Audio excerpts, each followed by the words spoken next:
This patient unfortunately had a relatively early relapse after R-CHOP therapy and needed second-line therapy. The question comes up as to what the best second-line therapy is in these early relapse patients.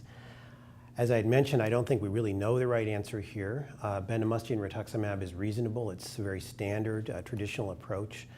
Typically for patients that are young, like this patient, and 66 years old is still quite young, we would expect otherwise 20-year lifespan for somebody who's otherwise healthy and 66 years old.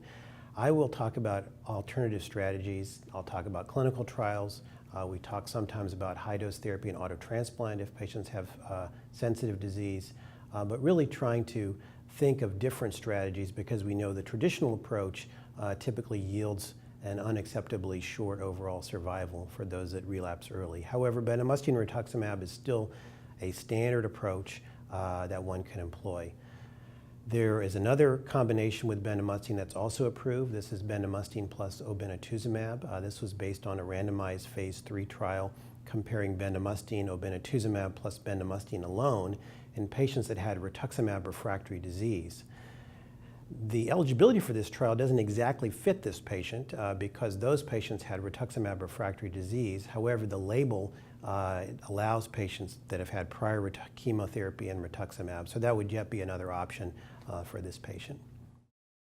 For this patient, unfortunately, he's had a short remission now after second-line therapy with bendamustine rituximab, and the options become more limited. There is one agent that's approved for this situation. This is idelalisib. This is a PI3K inhibitor, an oral agent, and this would be on label for that agent. So that would be a very reasonable on-label approach.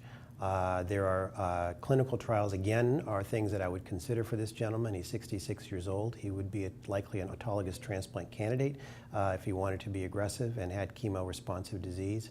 But this is someone who we really need to think of new options for. As I mentioned, idelalisib is approved for this indication for patients with 2 prior therapies with relapsed follicular lymphoma or small lymphocytic lymphoma. And this is based on a single-arm phase 2 trial for patients that had double refractory disease. So this was disease that was defined as refractory to both an alkylating agent and to rituximab. And this patient really would fit that category as well. This was a trial of 125 patients with a variety of indolent B-cell lymphoma histologies. The majority had follicular lymphoma. The overall response rate was a primary endpoint, and this was a 57% overall response rate. The duration of response was about 12.5 months, and the progression-free survival for the entire cohort was about 11 months.